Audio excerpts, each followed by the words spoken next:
इष्टवृत्ति का बहुत तगड़ा प्रभाव है आदमी के ऊपर। तो इष्टवृत्ति चालू कहाँ से हुई? जब भगवान कृष्ण अर्जुन को उपदेश दे रहे थे। जब हो गया महाभारत का युद्ध तो अर्जुन पूछे उनसे, भगवान कृष्ण से, कि हम लोग तो गृहस्थ आश्रम में हैं, तो हम लोगों के लिए कुछ ऐसा कुछ बताइए कि जिससे हम लोगों का गृहस्थ आश्रम बढ़िया से चले और ग्रह गोचर सही रहे और मोक्ष की प्राप्ति हो जाए। तो भगवान कृष्ण बोले कि अर्जुन, आपको ना रोज यज्ञ करना पड़ेगा। जो आदमी गृहस्थ आश्रम में रह के रोज यज्ञ हवन करेगा उसका उद्धार हो जाएगा। तो बोले कि लेकिन प्रभु, हम लोग गृहस्थ आश्रम में है, रोज यज्ञ करना संभव नहीं है, इतना काम रहेगा, रोज हवन यज्ञ कहाँ से करेंगे? इसका कोई और उपाय बताइए। तो बोले इसका उपाय है कि आप जो अपनी मेहनत की कमाई का जो आप द्रव्य कमाते हैं, द्रव्य दान करिए। द्रव्य दान अपने गुरु को करिए रोज। तो उसमें यदि द्रव्य नहीं है तो उसके बदले आप एक मुट्ठी अन्न दीजिए, मतलब एक मुट्ठी ही सही, लेकिन जरूर कुछ न कुछ अपने गुरु को रोज दीजिए। हाँ, तो वही इष्टवृत्ति के रूप में आया, इष्ट के भरण पोषण के लिए। तो ठाकुर जी बोले कि वही है इष्टवृत्ति। और पहले ज़माने में भी लोग देखते थे घरों में, गांव में, चाहे कहीं भी, खाना बनाने से पहले महिलाएं जो है एक कटोरी अनाज रखती थी, आटा, चावल, दाल, कुछ भी, गेहूँ, कि कोई आएगा भिखारी या कोई आएगा मांगने वाला भिक्षुक तो उसको दे देंगे। तो दे दें, तो एक कटोरी निकाला जाता था। वो अब धीरे धीरे बंद हो गया। तो वो देने से क्या होगा कि आपके घर में अन्नपूर्णा की कमी नहीं होती थी, आपने दान कर दिया। तो इसका प्रभाव बहुत तगड़ा है। तो ठाकुर जी बोले कि ये तो एक तरह का, जैसे आप अपना धंधा करते हैं, बिजनेस धंधा कर रहे हैं ना, तो कोई नौकरी कर रहा है, कोई दुकान कर रहा है, कोई जो भी काम कर रहा है वो एक तरह का अपना धंधा कर रहा है अपने पेट को चलाने के लिए। तो आप अपना धंधा कर रहे हैं, लेकिन वैसे ही आपको भगवान का भी धंधा अगर करें ना, तो भगवान का धंधा करेंगे तो आपका धंधा अपने आप सही हो जाएगा। तो हम अपना धंधा करते हैं, लेकिन धंधे में उतार चढ़ाव हो जाता है, नुकसान हो जाता है, धंधा चलता नहीं है। तो वो धंधा क्यों नहीं चलता है? क्योंकि आप भगवान का धंधा पहले नहीं करते। भगवान का धंधा सही होगा तो आपका धंधा कोई रोक ही नहीं सकता है। तो ठाकुर जी की वाणी है, ठाकुर जी ऐसे बात करते थे तो बीच बीच में उनके दिमाग में जैसे दोहा नहीं आता है, वैसे वाणियाँ आती थी, तो बांग्ला में बोलते थे। तो उनके साथ एक थे प्रफुल्ल दास, तो उनको बोलते थे आप लिखिए, लिखते रहिए जो भी बोल रहे हैं। ठाकुर जी बोले एक दिन, एक विचार आया तो बोले कि मन तो व्यस्त लाख धंधे में, इष्ट धंधा ही नहीं रहे, तब भी विधि की दया चाहते मति छन्न यह भी न समझे। विधि माने विधाता, भगवान की दया कैसे होगी? कह रहे मन तो व्यस्त लाख धंधे में, आपका मन तो बहुत से धंधा में व्यस्त है। ये करें तो इतना कमा लें, वो करें तो ये कमा लें, ऐसे करें तो वो कमा लें, हमारा लड़का इसे करने लगे, वो तो मन तो व्यस्त लाख धंधे में, लेकिन असली जो है इष्ट का धंधा नहीं रहे। जो पहला धंधा करना था वही आप नहीं कर रहे हो, 50 धंधा के चक्कर में पड़े हो। तो आपका एक भी धंधा होगा कि नहीं होगा वो भगवान जाने। लेकिन यदि एक धंधा शुरू कर दो तो आपका कोई भी धंधा, आप अपने आप वो धंधा चालू हो जाएगा, और जिसमें लगोगे वो सफल हो जाएगा। उसको बोलते हैं इष्ट का धंधा। मतलब भगवान, इष्ट माने कौन? भगवान, गुरु का धंधा। तो गुरु का धंधा पहले नंबर पे करना है आपको। तो बोले कि ये गुरु इष्ट का धंधा क्या है? तो ठाकुर जी बोले इष्ट धंधे का तुक क्या जानो, इष्टवृत्ति पालन और इस धंधे के अचूक चलन से शांत हो अयुत जनन। मतलब बोले कि इष्ट का धंधा वही इष्टवृत्ति पालन की बात कह रहे हैं ठाकुर जी। सवेरे उठ के ठाकुर जी का नाम ध्यान करके हाथ में एक मुट्ठी अन्न रखिए, चाहे आप 1 रुपया 2 रुपया जो आप प्रण किए हैं कि हम ठाकुर जी को रोज़ देंगे अपने अन्न जल ग्रहण करने से पहले उनके भोग के लिए, ये इष्ट का धंधा है। तो पहले उनको हम देंगे, अगर नहीं है तो भी भिक्षा मांग के करेंगे तो आपके पास आएगा, ये भी बात है। तो हर आदमी शुरू किया, ठाकुर जी इसको शुरू कराए अपने शिष्यों को कि तुम्हारे जीवन का अभाव तभी दूर होगा जब अभाव में भी तुम हमको दोगे। तो जिसके पास कुछ नहीं रहता था वो भी भिक्षा मांग के लाता था, कहीं से भी लाता था, लेकिन वो करता था। तो बोले ये करो, 1 महीना में तुम्हारा अभाव दूर होने लगेगा। रोज रोज करोगे तब, ये नहीं कि एक ही दिन कर दिए, 30 दिन का नहीं, रोज करना है। रोज करने से आपका 24 घंटा अटैचमेंट गुरु जी में लगा रहता है कि कल भी उनको निकालना है, कल भी उनको निकालना है, इसलिए रोज करना है। तो ठाकुर जी बोले ना कि इष्टवृत्ति क्या है, उसका जो है इष्टवृत्ति एक धंधा है। अब ऐसा कोई देखे हैं धंधा, ऐसा कोई पेड़ देखे हैं कि जिसको आप लगाने से तुरंत फल आ जाए? ऐसा कोई पेड़ है नहीं। लेकिन ठाकुर जी कह रहे हैं कि इष्टवृत्ति जो है, जो हम करते हैं, ये ऐसा पेड़ है कि इसको लगाने से तुरंत भी फल आ सकता है। तो इसी कह रहे हैं सबसे बड़ा तेरा धंधा इष्टवृत्ति होने से, देखो कैसे जीवन फलता। मतलब कि सबसे बड़ा तेरा धंधा इष्टवृत्ति होने से जीवन कैसे फलता देख सकोगे उसी समय से। ये इष्टवृत्ति का ऐसा धंधा का पेड़ है कि जैसे लगाओगे वैसे फलने लगेगा। उस पे ये ठाकुर जी की वाणी है, जैसे शुरू किया वैसे हाँ। काम करने लगा। और कह रहे हैं आप दान करते हो 50 जगह, हर जगह आप दान कर लो, चाहे आप खिचड़ी का दान करो, वस्त्र दान करो, भिखमंगा को दान करो, ये करो वो करो, लेकिन आप यदि सवेरे इष्टवृत्ति नहीं करते हैं तो वो दान सब बेकार। इष्टवृत्ति का यदि आपने दान नहीं किया और कितनों दान कर लिया तो आपने कुछ दान नहीं किया। तो इसलिए सबसे पहले ये गुरु का दान इष्टवृत्ति का होना चाहिए। तो आपने उसकी भी वाणी है ठाकुर जी की कि उसमें अब वाणी हमको अभी याद नहीं आ रही है, लेकिन हम वाणी बताते हैं आपको।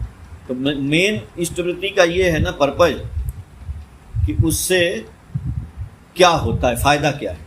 जो भगवान कृष्ण ने कहा कि 5 तरह का यज्ञ होता है, तो कौन सा यज्ञ होता है, उससे क्या क्या मतलब दूर होता है। तो ठाकुर जी बोले कि हमारे ऊपर जब हम जन्म लेते हैं तो 5 तरह का ऋण होता है। देव ऋण, ऋषि ऋण, भूत ऋण, पितृ ऋण और नृप ऋण। ये 5 तरह के ऋण हैं। तो वो जो हम सवेरे इष्टवृत्ति करते हैं तो उससे उस ऋण का उद्धार होता है।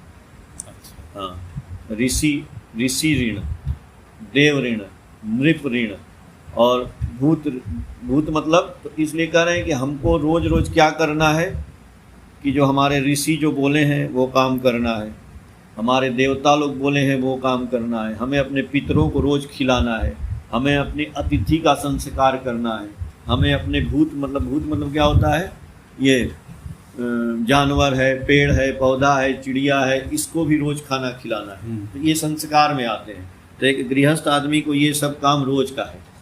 अतिथि संस्कार, देव संस्कार, भूत, ये सब जानवर और पक्षी और पेड़, इन सबों को खिलाना, ये सब संस्कार तो रोज आप कर सकते हैं? नहीं कर सकते। आदमी व्यस्त है, इतना कैसे करेगा? नहीं कर पाएगा। तो जो आप 1 रुपया 2 रुपया 5 रुपया निकालते हैं, गुरु जी के यहाँ भेजते हैं, तो वो गुरु जी के आश्रम जाता है हर 30वें दिन। तो उस पैसे से ये सारा संस्कार आप ही से होता है। गुरु जी के यहाँ हॉस्पिटल चल रहा है, गुरु जी के यहाँ भंडारा चल रहा है, गुरु जी के यहाँ पेड़ पौधा गौशाला सब चल, तो आप 1 रुपये से सबको खिला नहीं सकते हैं। 1000 आदमी को कहाँ खिलाएंगे? 10,000 आदमी रोज खा रहा है, 50,000 आदमी रोज खा रहा है हॉस्पिटल, तो सबका मिलता है पैसा, तो उस पैसे से आपका उसमें यूज हो रहा है अच्छी जगह पे। और आप 1 दिन दान करने से अच्छा है हम रोज दान कर रहे हैं। अब उसमें हमको पता नहीं है कि आज कौन सा एकादशी है कि द्वादशी है कि त्रयोदशी है कि खिचड़ी है, हम तो रोजे कर रहे हैं भाई। तो रोज कर रहे हैं तो रोज दान में भी आपका वो लग रहा है, रोज हो रहा है। तो कितना ग्रह नक्षत्र दान करने से, ब्राह्मण को दान करने से कितना ग्रह नक्षत्र दूर हो जाता है। हम रोजे दान कर रहे हैं तो ग्रह नक्षत्र का जो दुरुपयोग है, तो इष्टवृत्ति करने से वो ठीक होता है। तो इष्टवृत्ति क्या करती है? हमारे जीवन की रक्षा करती है। हमारे जीवन का ये रक्षा कवच है, हमारा जो है LIC है, ये लाइफ इंश्योरेंस है, ठाकुर जी बोले। तो लाइफ इंश्योरेंस का प्रीमियम नहीं जमा करेंगे तो आपको कोई फायदा नहीं है। तो ये लाइफ इंश्योरेंस का प्रीमियम आप सवेरे जमा कर दिए तो ठाकुर जी बोले कि हम 24 घंटा की गारंटी लेते हैं आपका कि एक्सीडेंटल डेथ होगा ही नहीं,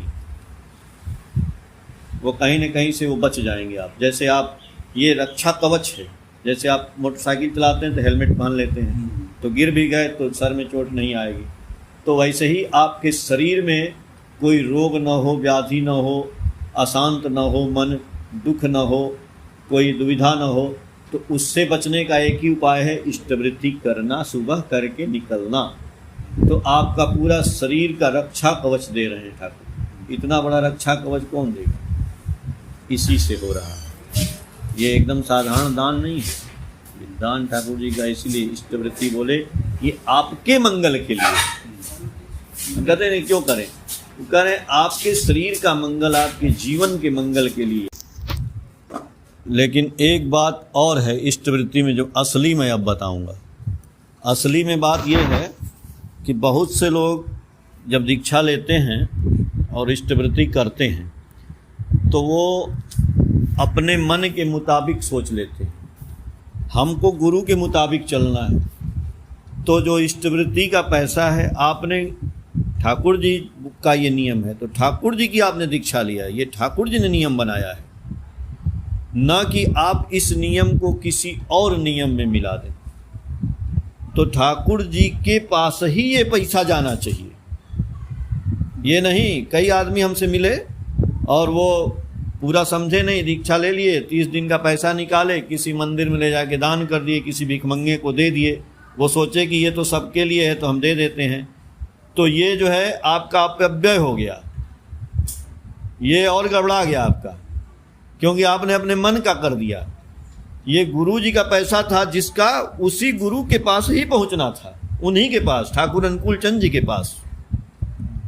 तो बीच में हम तिकड़म जाल खेल दिए तो हम सुने नहीं। तो इसीलिए ठाकुर जी का जो इष्टवृत्ति का जो वाणियाँ हैं, वो वाणियाँ जो हैं पूरा का पूरा वाणियाँ अगर हम बताएं 5-6 वाणियाँ हैं, बहुत मार्मिक हैं, जो बीच बीच में हमने बोला है। लेकिन उसको हम यदि सही से बोल दें एक लाइन में, तो जो पहला मैंने बोला था कि मन तो व्यस्त लाख धंधे में, इष्ट धंधा ही नहीं रहे, तब भी विधि की दया चाहते मति छन्न यह भी न समझे।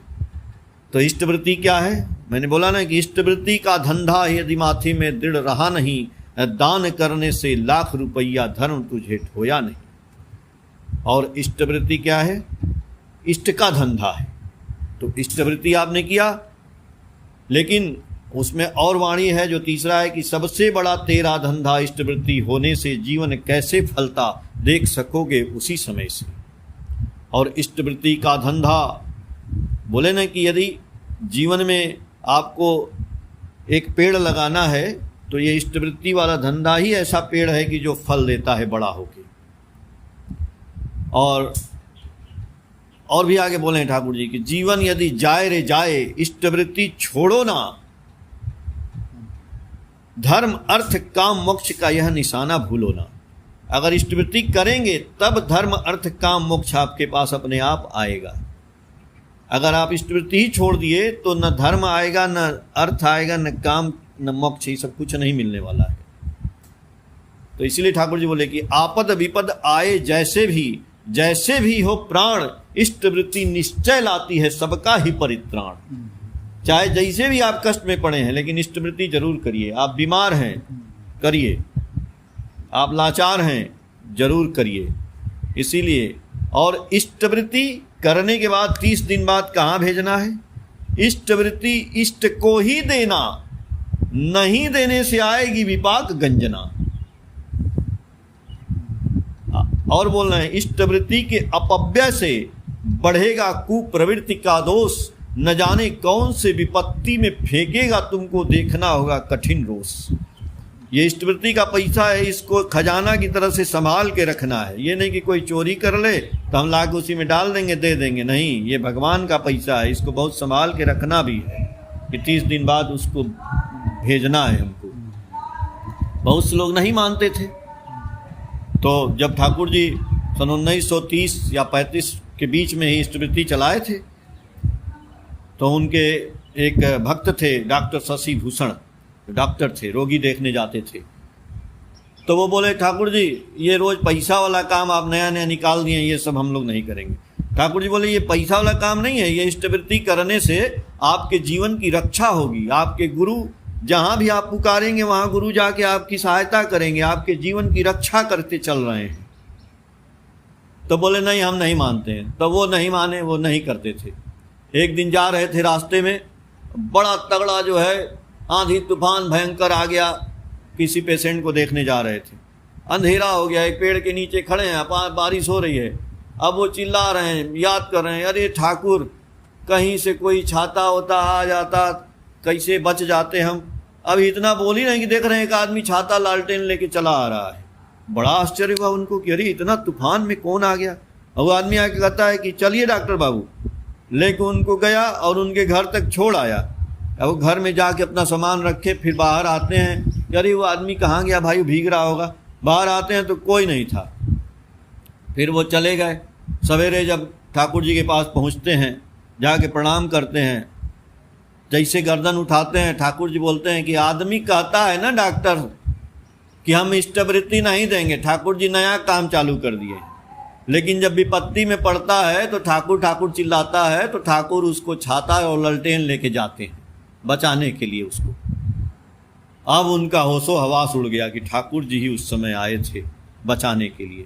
ये है इष्टवृत्ति का कमाल, और आज भी हो रहा है। आज ठाकुर जी सा शरीर नहीं है, मंत्र रूप में ठाकुर जी हैं। पानी दिखाई नहीं देता है, पानी जब भाप में हो जाता है तो नहीं दिखाई देता है, लेकिन पानी बरसता है तो दिखाई देता है। सॉलिड जब बर्फ बन जाता है तो दिखाई देता है। तो भगवान हर समय रहते हैं धरती पे, कभी शरीर रूप में है, कभी मंत्र रूप में है। तो मंत्र रूप में दिखाई थोड़े देंगे। आप उनको याद करिए और उनका इष्टवृत्ति करिए, आपके जीवन में कोई भी परेशानी होगी ठाकुर जी जरूर आते हैं। आज का वक्तव्य बस इतना ही। जय गुरु। जय गुरु। जय गुरु।